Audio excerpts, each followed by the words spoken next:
Okay, all right. I think we're up to 23. I think Coach Shut 23 something. We're going to talk about programming skills today because just after Nats this year, and the caliber of athletes that's coming through in Australia now, it's pretty obvious that Australia as a whole, we're catching up to America when it comes to programming skills. So we're going to go through some stuff that we use or tips and how we think about programs and generating programs and just how to continue to improve your skills, hey? Yeah.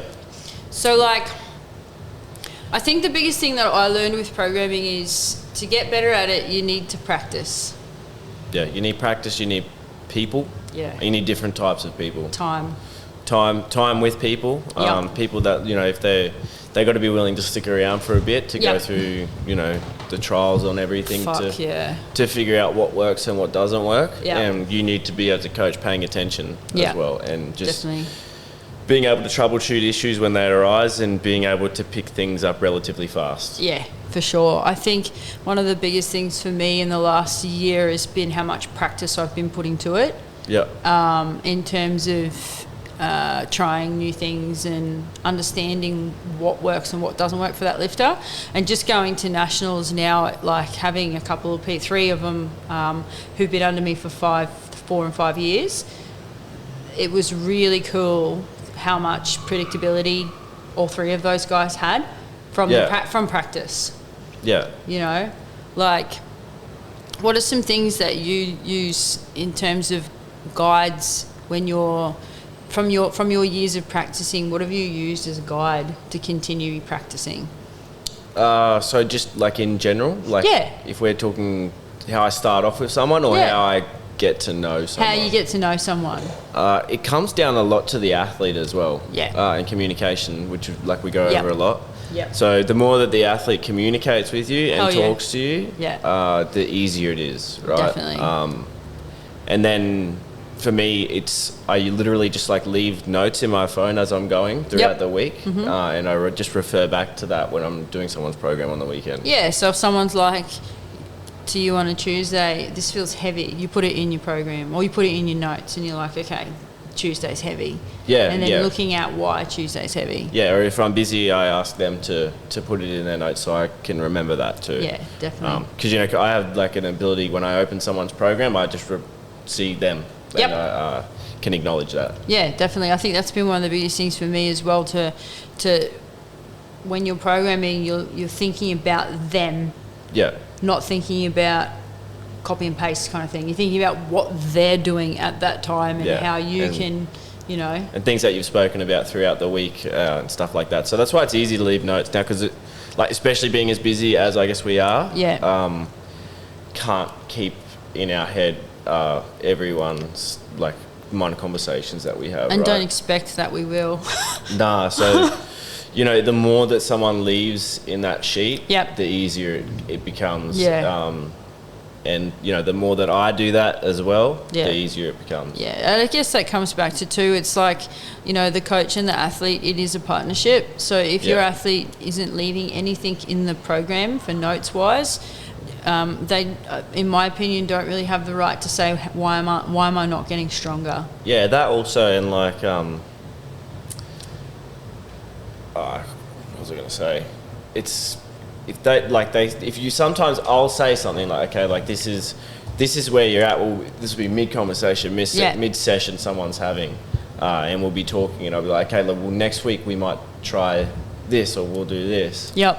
But if I don't write that down somewhere, sometimes it just goes straight over my head when I get to their program. So that's why sometimes, a lot of the times, if I'm talking to someone, then I will just open my notes in my phone and just write it in there. Yeah, that's a good tip. Yeah, or just take them, can you write this note, please? In a really visible spot for me. Bold it. Yeah, so I can remember. Yeah. It just jogs my memory. Yeah, honestly, the athletes that get the best progress in terms of understanding their own program and knowing how to auto-regulate are the ones who are very invested in what's happening, wanting to know what's happening kind of thing. Yeah.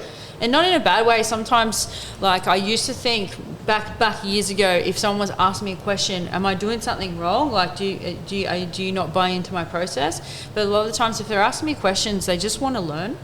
Yeah, for sure. And then it's, sometimes most of the time, the answer's really simple. Yeah. Well, we're just getting stronger. Like, That's what it is most of the time, unless it's something like pretty unorthodox. Yeah, definitely. Sometimes I've gone to my long-term clients and I've said to them, I want you to look through your old blocks of training, and I want you to have a look and see if you can pick up anything in your numbers for X lift, because it gives them some investment. Yeah, I've done that with people. Like, I've just like called them and been like, let's. We feel like we're stalling right now. We're in like a rut. Progression's not as good as it usually is. Mm-hmm. Let's go through some previous blocks together and let's figure it out, and we'll rewrite something. Yeah, definitely. And I think that is a really big tip for anyone who's listening. If you don't have a collaborative effort with your athletes, it's a really good idea to sit them down and show them their progression. Yeah. And go through it with them, so then they can take some ownership over, okay, so like at week 5 I usually feel this, and then they know. Yeah. Once someone acknowledges something and then knows, they it happens. Yeah. Sometimes it doesn't happen though. And, you can, if someone says they feel like crap on week 5 or something like that, or they know that they've got like, if we start a new block and they got like like a deload or a resensitization period at the start, and then week 2 always feels really, really good. But if they send it too soon, then the rest of the block's kind of stagnant and they go nowhere. And it's just like understanding that. It can take some people 3 or 4 blocks before they realize like you're fucking up every single time on the second week of the block, because you feel good after you deload, and then you have not been able to add any healers to that barbell for the next 3 weeks after that because of what you've done, or you hurt yourself, or definitely end up in pain. Definitely, 100%. And it's really important that it's pointed out not in a negative light, like it's something to learn. Yeah. And all it everybody is does learning. it. Yeah, and everybody does it. Yeah. Like, how many times in your whole life have you started a block too heavy? Actually, I don't really start blocks too heavy. I just move too fast. Yeah, and it's a habit. Yeah, it's a habit you're probably going to have to pull yourself up on every time. Yeah, because you like lifting heavy shit. Love it.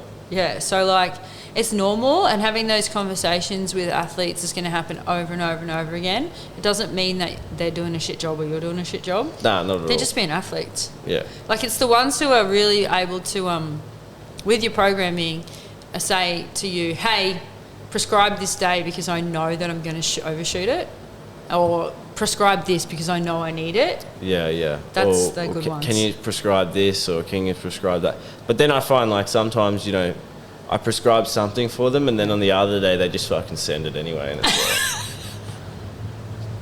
like, what was the point? Yeah. I'm showing you that you don't have to force things to happen, and you don't have to lift heavy every single session by prescribing percentage-based loads or loads in general. Yeah. And now what you're doing is you're just going in and cooking yourself on the other session every single time. Yeah. Like, it's just, how can I show you that something works if you're not doing your job too, by realizing that? And like, especially if I'm like, programming a primary day. Yeah. In terms of percentage base, and showing them like this is smart progressions in the way that we should run through a block. Yeah. And then they get to their secondary day, which is programmed like an RP 5-6 cap, and it's just like fucking. But I felt so good. Yeah, but it's like, you're not helping me. And that just comes down to that collaboration again, and then I have to have the conversation like. But then sometimes it's like, I can't keep having this conversation with you. Yeah, taking ownership is super important. Yeah, it's every week now that I'm having this conversation with you, that you're just sending it for no reason. Yeah, definitely. I think really the biggest change I've seen in the last couple of years in Australia is, gone are the days where you send a program and say, I'll see you next week. Oh, yeah. Do you know what I mean? Like, the old send email, program in email, this is what you got to do. There's no progression on the program at all, but it's like, well, no visible progression. And it's like, I'll check in with you at the end of next week. Yeah, or at the end of the block. Yeah. I'll see you at the end of the block. Yeah. That would be, like, the way that my mind ticks now with programs, that would be fucking impossible. It's still very, very common actually. But from like the way I'm programmed in my head to think about programming or think about my athletes is keeps us awake at night. Yeah, well, I've always been like that, so. Yeah. So let's go back to, obviously the underlying principle, like anything in life, is practice. The more you practice at it, the better you're going to get. Simple as that. When you first started, what are some ways you learned? Like, what are some really good tips on if someone's finding programming super overwhelming, they've got a bunch of athletes, they don't know, or a couple of athletes are starting with, they're not sure where to go. Like, what's some really good sources and stuff that you did? Oh, there's everything on YouTube. Especially now, from when I started, there's heaps more on YouTube now. Yeah. There's free sources that you can easily find. Tons. And there's other things too, like just go through the process. It's hard to fuck up. Yeah.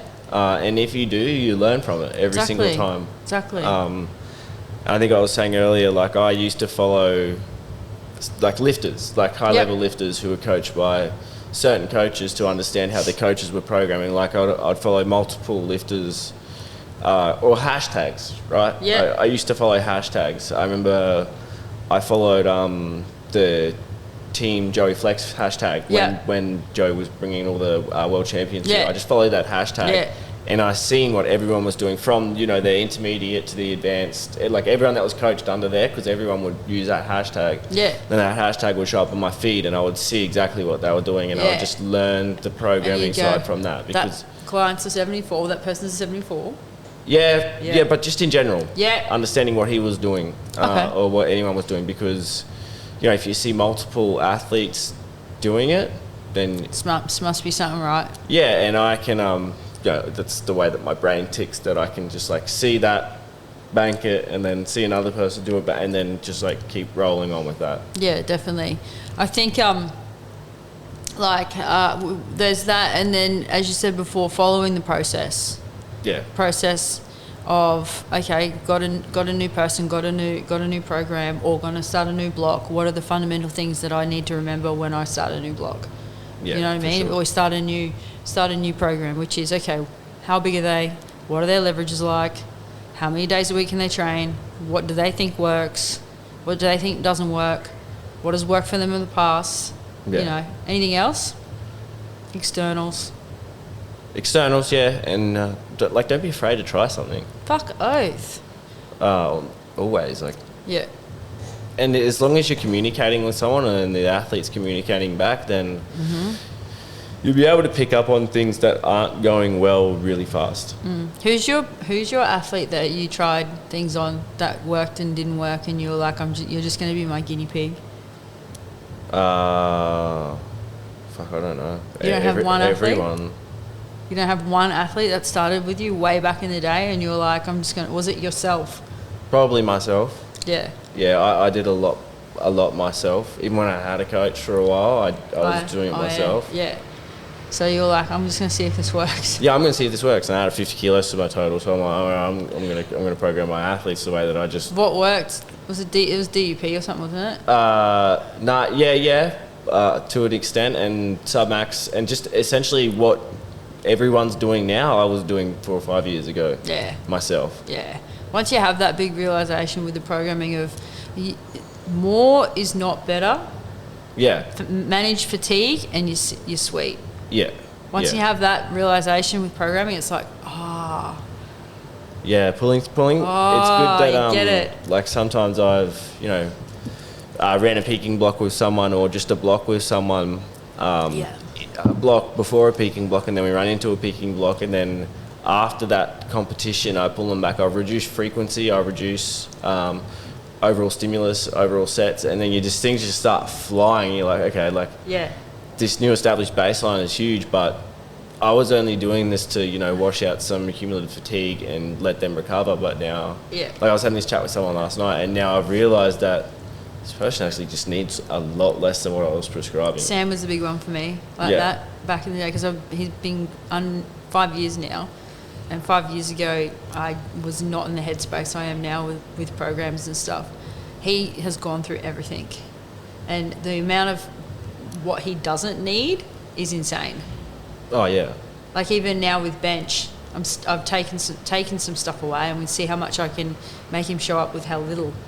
Yeah. He shouldn't need much. Yeah, not at all. So I got like 16 sets at the moment, and it's going better than it ever has. Yeah. You know, whereas you look at someone like a small female, and they're on the opposite end of the spectrum. Do you know what I mean? Yeah, 100%. Yeah, they might need. That comes down to ROM. Yeah. ROM's a huge thing. Yeah, range, big time. So like, you know, YouTube. But even 5 years ago, man, like there was some things on Instagram. Instagram was nowhere near as big as it is now 5 years ago with a powerlifting. Not as an educational platform. Not as an educational platform, No, yes. not at all. You had to really go digging for it, eh? Yeah, you did. That's why I was following hashtags and stuff. Yeah. Because I knew who was creating, RTS were creating world champions. Joey was creating world champions. I was looking at like what Gibbs was doing back then. I was looking at like what multiple people were doing, and high level coaches, Bryce Lewis and stuff like that. Seeing what they were doing. Yeah.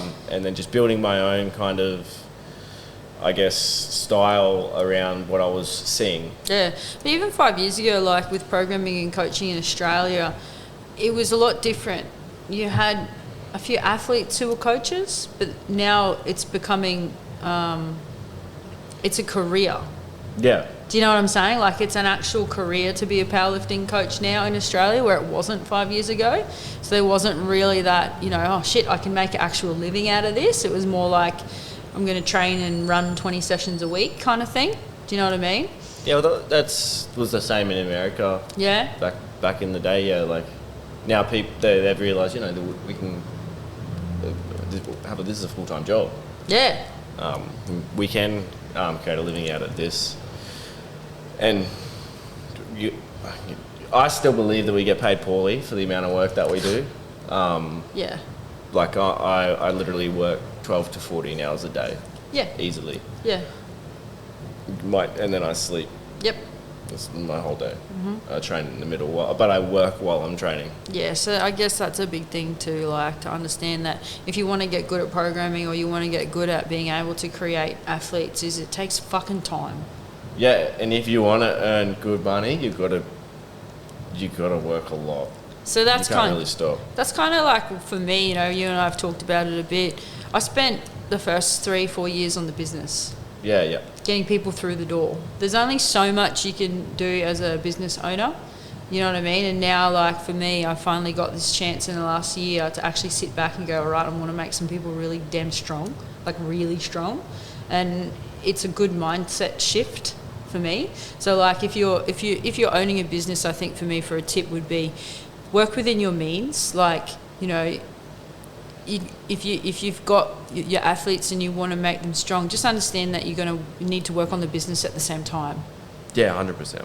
Because at the end of the day, it is a business, and I think that's where Australia is really shifting at the moment. Because we go to nationals and stuff, and the coaches are there for business reasons.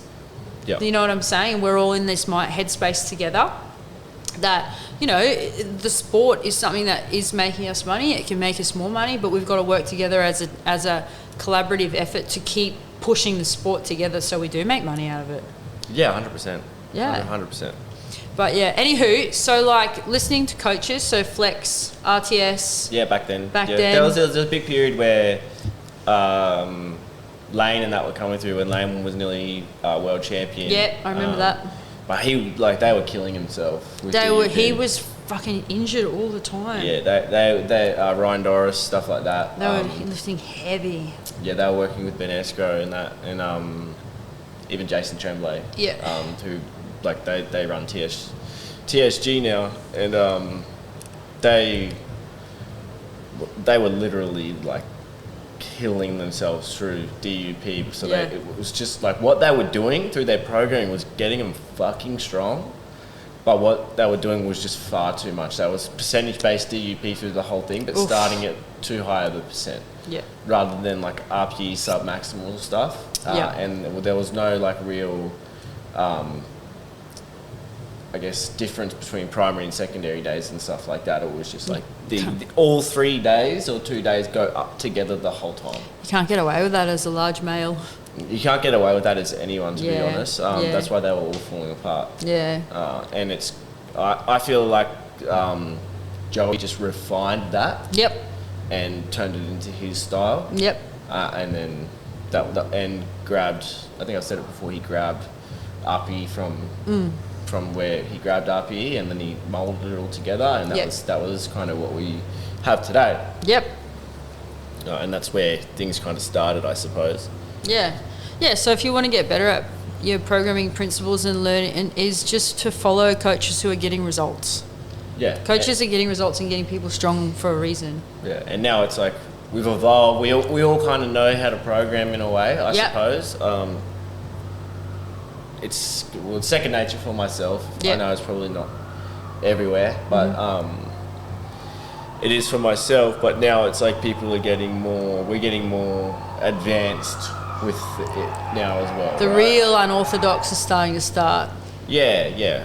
But it's not. I also had this conversation with another person last night, right? Like, you look at someone's program, and every single program, if you look at it on paper, it looks simple. Yep. It does not look special. No. But in your head, it's your piece of art that you've made for someone. Yep. It is their program. It's their what works for them, and it would not work for anyone else because it's built up over time, and it's that their piece of art that looks super fucking simple on a piece of paper, but you know what's gone into it. And when you change those doubles to singles, shit goes up. Yeah, and then does that stay like that? Yeah. Yeah. Knowing when to with change someone else, they don't. Yep. And just stuff like that. That's how it can look very simple on paper. Like someone's asked me before, can I see Ed's program? I was like, yeah, sure. Here you go. Like in a mentoring session, here it is. And they were like, wow, you got him this strong doing this. It's simple. And I was like, yeah, but that doesn't work for anyone else. No, they need more or less or different types or. Yeah, it's like we just figured that out over time, and then it was kind of just like set and forget. Yeah, definitely. Set and forget, and then understanding that it might run out sometimes. Yeah, we hit a point where I felt last block wasn't as progressive as other blocks for just himself, so I changed a couple of things around. Yep. Which I think will go really well. Yep. And it's a new stimulus for him now, which has been a very long time. Yep. When you change a couple of things around, are you talking about changing rep schemes, or are you talking about changing like days that he's doing things? No, I don't change the microcycle in terms of days. Yep, so it's more like rep schemes. Especially not if it's worked that well for that long. Couple rep schemes and potentially just like a variation. It's minor, very minor. Yeah. It looked. He messaged me and was like, "Well, this looks fucking sick," and I was like, "Dude, I changed like 2 things." And he's like, "Yeah, but we haven't changed anything in a long time," and I was like, "Changing rep schemes is massive." Yeah, and it was just like I think I added two variations or changed 2 things around. Yeah, definitely. So, like, when we're talking about trying things, what do you mean? Just test like, okay, someone responds in a certain rep range. Yep. You had to trial it to get there, right? Yep. And that's how you figure it out. Yep. So if they're not having the best results, they're still getting results somewhere. So when you first start working with someone is when you can really trial things. Yep. And you got to make minor adjustments, meso to meso. You can't just go like fucking full overhaul. Yep. And change every single variation, every single rep scheme, just because. Like I've seen that before, and it's like, you just came off a phenomenal block. What are you doing? Yep. Just change something minor to see if it might have worked a little bit better. Yep. And then we just make those minor adjustments until you get like this, I guess, block where it's just like a fucking big boom. Yep. And then just you're like, okay, this is the money now. Yep. That's the one that I'm going to keep, and that's just from just minor adjustments. So you're just trialing minor things, you know. Yep. It can be adding something like a top set on a secondary day. It can be, changing the way that they run a top set or something. Yep. It can be changing the way that we run their back down. Yep. It can be multiple different things. Let's trial ascending stuff. Yep. Just heaps of different things. Let's trial like a top set pause squat down into back down high bars or down into anything. Let's trial this and see how that works, and then if it works really well, then we'll run it again. Yeah, and a really good tip is to go back to where it started to work really well from. Yep. So if you've had a block that worked really, really, really fucking well, look at the block before to see if the block before led into that block working really well. And like rep schemes are really good with that one. Yeah. Like you might have gone from 8s to 6s, and then the 6s blew up. Yeah, and it's was realizing... it the 8s or was it the 6s? Try the 8s again. Yeah, it's realizing sometimes you need to revert out of someone's like specific rep scheme that works really well. Yeah. Revert out so you can do it again. So you can make that stronger, right? So myself, I know 7s is cash, it's money. That's where I'm best at. If I can run a whole block of 7s, I know I'm going to be really good. But I have to revert back to 10s every now and then to make sure that those 7s get stronger, because I can't just keep pushing 7s because I run out of room. Yep. So I build more work capacity and establish a bigger base through running 10s for a block or so, and then we slowly run it down. Like it might be like we'll run, say if I'm running a 5-week block or something, or a 6-week block, we'll run 10s for 3 weeks, 9s for 3 weeks. That next block we run 8s for maybe the whole block. Yeah. And then in that third block it's all 7s. And then it starts and 7s stay around for a while. Yeah, so it's like a 12-week kind of period. Yep. It's not just we'll run 10s for a week. And 7s will take you into Malta. Yeah. Yeah, cool. That's a good one. That's a good one to learn. So, taking that rep scheme and going, okay, how did the money start? Like, where did it start from? Okay, I'm going to go back to that, and then I'm going to try that again. Yeah. And that's over a long period of time. Like, you won't find that. You'll start it and you'll have a good block, but then you won't really find that it works to try it again, and then again you go, okay, this worked. Yeah. And then there's, bench is itself. Yeah, bench is a bit different, yeah. I found like I like to have 2 primary days on bench press. Yep. I think I've said that multiple times. Yep. One that's based off rest prior, 1 or 2 days, and one that's without rest. Yep. So a very easy, quaternary, tertiary day before that day. Yep. To see which day shows up stronger. Yeah, and I remember one of the first things that you said to me when you started here was squatting and benching is the same. Once you get the micro right, it shows up straight away. Yeah. And I understood bench. Now I really get squats. Like I'm like, fuck, you can make squats show up in like literally a week. Yeah, it's fucking easy. If you do it right, So I guess too, like where we're going on with that as well is fucking up's okay. Yeah, really good. Own it. Own it. Learn it. Learn from it. Yeah, just own it. Like I've fucked up heaps. Yeah, so same, much. Same. And saying that as an athlete, learn to own it too. Yeah. A lot of athletes won't. They put the onus on someone else, or their coach especially. Leave a coach because of it. Yeah, where it's like, have a conversation. Yeah. Learn to own it. Like I just had a bad meet.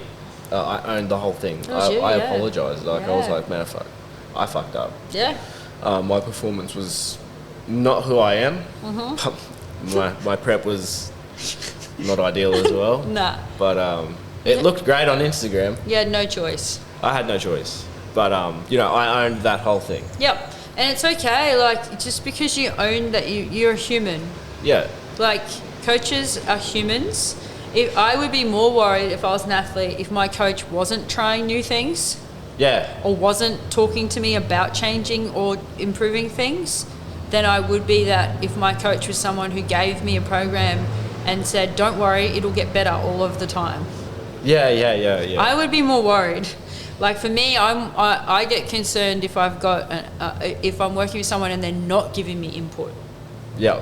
Like, I like have meetings with, and I'm like, do you understand what's going on in your program? Like, do you really get that? That was one of the biggest changes from Barra this nationals. She really sat down and she understands what she's doing now. Yeah. That's where that performance came from, for sure. Because she was like, oh, okay. I was like, and then we sat down and we're like, okay, so you can chill out and you train how you train, and then 2 blocks out, now you need to go balls to the wall. Yeah. Max out. Like she was maxing out every session. She was just pushing and pushing and pushing. And now understands that works. Whereas before, if she didn't sit down and go, okay, now I understand this works, she'd be like, why am I training so hard? I don't get it. You know? Yeah, that can be, that's just the goes back to the, you know, more isn't always better, right? Yeah. You can chill for ages, yep. and then you're still working. Yeah. And then express it when you're ready to express it. Yeah. There is an argument to be said that, you know, if she pushed hard all the time and then there was just like, you know, more proactive deloads that were prepared for yep. her to push all the time, then she could probably progress a little bit faster. Yep. But it's something to try. Does she want to push that hard all the time? Exactly. As an athlete, I don't think so. But it's up to her. You know. Yeah, exactly. If she wants to push that hard. You're exactly right with saying that. If we had that, okay, let's push for 5 weeks and chill for 2 and then push another 5 weeks, see how yeah. It's something that, you know, I think it's something that I probably would have tried had she made Malta. Mm-hmm. Do you know what I mean? That's probably where my head would have gone with it, for sure. Well, that'd be a complete mindset shift as an athlete too.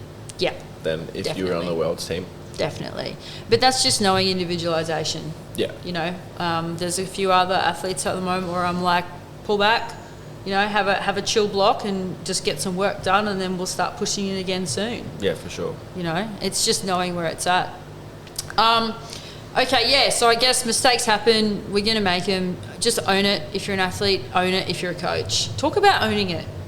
Yeah. Yeah. Yeah, you know, that's on me. Yeah. I fucked up. Yep. I'll fix this. Or just like, as athletes and coaches, talk and understand together why something might not be happening. Like, I've got an athlete at the moment that we literally changed one thing in his program, and that was his squat rep scheme from 7s to 5s, because I thought he was someone that would respond better at 5s. Yep. And he was the same. He looked at it and he was like, oh yeah, 5's cool. This is going to be really, really good. Mm-hmm. Week 2, just squats. He feels like he's forgetting how to squat. Yeah, right. So you got to go back to where you were straight away. So it's like, okay, what I'm going to do now is I was like, okay, I'll leave it for 1 more week. Yep. Same again. So now it's like, okay, next week we're going to put those 7s back on that day where the 5s were. Yep. And if we immediately get a turnaround, we've now figured it out. Yep. We know that's where we just need to leave that. Yep. And we can make adjustments around your micros through other days. Yep. In terms of making adjustments for micro fatigue, do you change the days of what the primary is on base to help fatigue? So even if you've had a good block, if you're trying to make, like, let's just say squats and deadlifts, obviously, right? If you're trying to make them show up even more, will you change the days that they're on? Sometimes. Not really. I don't like changing much in a micro because, you know, we're purposely generating fatigue on specific days. Yep. And we're purposely having like a mini supercompensation effect on our primary days, right? So, not really. If I see that like someone's pushing, if they have a secondary day before squats or before deadlifts or something, and I see that just like continually bleeding, you know, I might just have a conversation, say, look, just chill for me. Yeah. On this day, so you're a bit stronger. Yeah. And then I have a lot of people that like they can deadlift heavy the day before they squat heavy and completely fine. Yeah. Yeah. Okay. Cool. Awesome. If you're going to have like top tips on continued progression with your programs, what would you say? Top tips. To continue progression and to be able to keep yielding results. Yeah. Communication. Yeah. That's my biggest thing. Just keep communicating, right? We read it as coaches. We read it. Sometimes we don't always respond because we're extremely busy, but we're reading it. Yeah. Right? All the time. Yeah. And that's it. Like, if you let us know how you're feeling, then we know. And then, you know, leaving notes as athletes in your program, that is how you're going to progress the best. Yeah. Because you're communicating a lot. Yeah. When you communicate a lot, we listen a lot. Yep. We know that you're in more. And then we're able to make adjustments based on what you're feeling and how you're kind of responding. Yep. That's it. Sometimes we can see it from the outside, like without anything. Yep. But sometimes it's also really hard Yeah. to see it. Like we're not lifting the weight, so we don't feel it. So if you don't tell us how you're feeling, it's very, very hard for us to know. Yeah, and I think when another tip is when you're saying how you're feeling, articulate it, think about it, articulate it in a way that is positive communication in terms of, this feels shit, gives me nothing. Yeah. Like why does it feel shit? Yeah, like why do you think it feels shit? So think about it first in terms of like, why does it feel shit? Is it because I'm doing this, or is before that day, or do I not like those rep schemes, or you know what I mean? Yeah. Is a low bar squat affecting your arms or something? So bench feels trash. Yeah. Anything like that. Like Yeah. Think outside the box as well as athletes. Like it's not always what you think it is that's causing something to feel crap. Yep, definitely. All right, cool. Thanks for listening. Thank you.